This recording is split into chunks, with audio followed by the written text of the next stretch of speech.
Salut, c'est Tobal Gaming. Il y a seulement deux jeux que j'ai sur PS3, PS4 et PS5. GTA V, comme la plupart des gens je pense, et The Elder Scrolls V, Skyrim.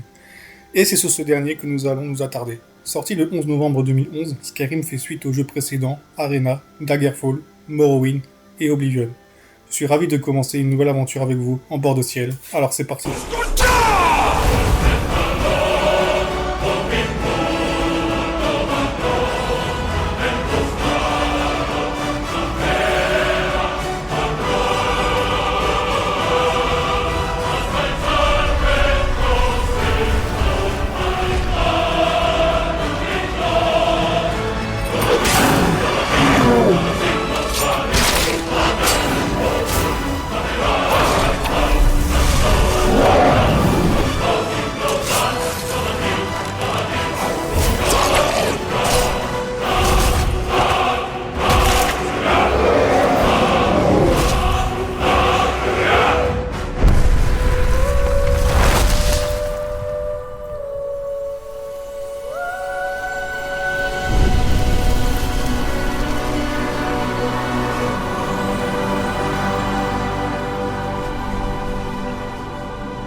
Voilà donc dans le menu principal de Skyrim. Ce qu'il faut savoir, c'est que dans le jeu, je compte devenir le mage le plus puissant de bord de ciel. Mais avant de lancer le jeu, je décide d'installer quelques modes, comme mouvement immersif, des graphismes un peu meilleurs, faster leveling pour monter de niveau plus vite, car je ne compte pas faire 14 000 vidéos comme Bob Lennon à l'époque, marchand riche, car j'en ai marre de vendre 3 trucs et de ne pas avoir un sou, et ça me servira pour un glitch aussi très clairement, et variation au dragon, ce qui permet de donner au dragon quelques apparences en plus. Les modes Anneau d'XP et God Race ne sont pas activés car ils sont beaucoup trop cheatés. Maintenant que cela est fait, on peut lancer la partie. On se réveille sur un chariot de prisonniers car on s'est apparemment fait capturer en traversant la frontière par une embuscade impériale. On est accompagné par un simple voleur, par Ralof, un général des sombrages, et par le chef de ces mêmes sombrages, Ulfric Sombrage, qui est aussi le Jarl de Vendôme et accusé d'avoir assassiné le haut roi actuel. Enfin, plus trop actuel du coup. Alors, petite remise en contexte. Ça, c'est la carte de Skyrim. Chaque ville que vous voyez dessus et son territoire alentour sont dirigés par un Jarl, une sorte de maire si vous préférez. Il y en a en tout 9. Le Haut Roi, lui, est un Jarl élu par un conseil spécialisé qui a pour but de gouverner sur tout bord de ciel. Mais l'assassinat de ce dernier par Ulfric plonge bord de ciel dans une guerre civile entre les impériaux et les sombrages. Voilà, en gros l'histoire.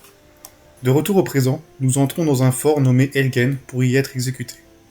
Une fois la charrette arrêtée, une commandante impériale fait un appel de contrôle sur les prisonniers. Ceux-ci doivent alors se diriger vers le peloton d'exécution. Cependant, le voleur refuse cette condition et tente de s'échapper, mais il est aussitôt abattu par les archers. L'appel se poursuit, mais la commandante se rend compte que notre nom ne figure pas sur la liste et nous demande de nous présenter. C'est à ce moment-là que débute la création de notre personnage. Tac. Aspect. Terre. Non. Cicatrice, ouais. Une grosse balafre là. Voilà. Non. Voilà. Peinture de guerre. Non. Visage. Le pif. Ouais, on va mettre un petit pif. Ça on s'en fout, ça on s'en fout. Les yeux. Faut pas mettre les yeux rouges. Tiens, ils sont rouges là, ouais. On dirait il a les Sharingan là. Ouais, parfait. Sourcil, type de sourcil. Sans sourcil. Non, pas sans sourcil. Allez, sans sourcil. Non, pas sans sourcil. Tac.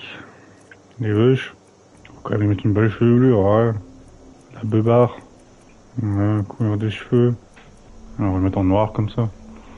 Bien dark. Bon, comment on va l'appeler lui? Fuminus Leclerus. Maintenant que notre personnage est créé, les impériaux décident tout de même de nous envoyer à l'exécution, alors que nous ne figurons pas sur la liste. Tout ça parce que nous sommes des Nordiques et non des impériaux.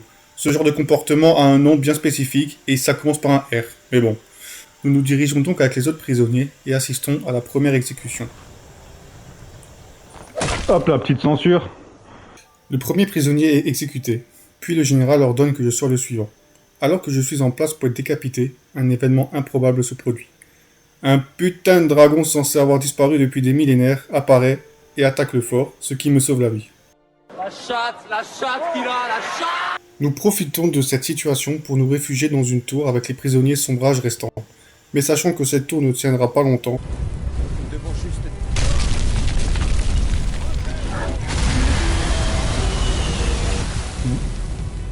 Lui, il a morflé, paix à ton âme. nous décidons d'en sortir et de trouver un moyen de quitter le fort. Après nous être frayé un chemin à travers ce dernier, dans le chaos le plus total, nous entrons dans un donjon souterrain avec Ralof. Ah, ouvre la porte là. Une fois à l'intérieur, je ramasse mon premier équipement sur un cadavre au sombrage. Puis, je me débarrasse des impériaux grâce à ma magie de feu. On continue à avancer dans le donjon tout en éliminant les soldats impériaux qui nous bloquent la route. Pour ce soir, ouais. Bah, la France est favorite, hein. Après, attention, hein. Sur un match, tout peut se passer. Bam. Bien dead.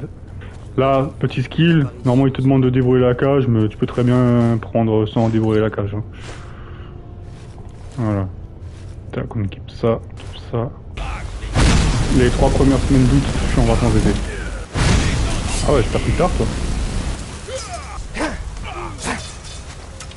Alors, heureusement qu'ils sont cons.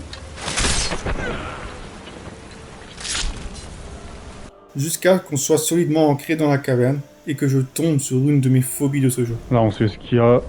Il y a ces connasses là.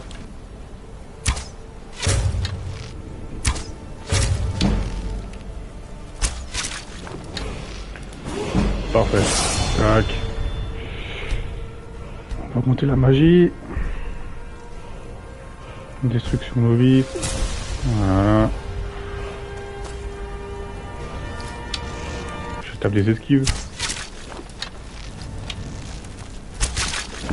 Parfait. Une fois cela fait, on tue encore un petit ours comme le feraient des braconniers, et nous trouvons enfin la sortie. Nous apercevons le dragon passer au-dessus de nous et s'éloigner petit à petit dans le paysage. Ralof nous demande alors de le rejoindre dans le village de Rivebois et de parler à sa tante de tout ce qui vient de se passer. Sur le chemin, nous prenons la pierre du mage, ce qui nous permet d'apprendre les sorts 20% plus rapidement. Une fois arrivés à Rivebois, nous parlons à la tante de Ralof qui nous demande d'informer immédiatement le Jarl de Blancherive des événements qu'on a vécu à Elgen. Et ceci sera dans la prochaine vidéo. Je sais qu'elle est assez courte, mais la première quête l'est aussi. Il y aura des vidéos bien plus longues. Merci à tous d'avoir regardé. N'hésitez pas à mettre un like, à laisser un commentaire et à vous abonner si cela vous a plu. Merci. Ouais, Tobol, c'est un fumier. Ouais, Tobol, c'est un fumier. Le Tobol Gaming, c'est un fumier. Ouais, le Tobol Gaming, c'est un fumier. Abonnez-vous tous au fumier. Ouais, abonnez-vous tous au fumier.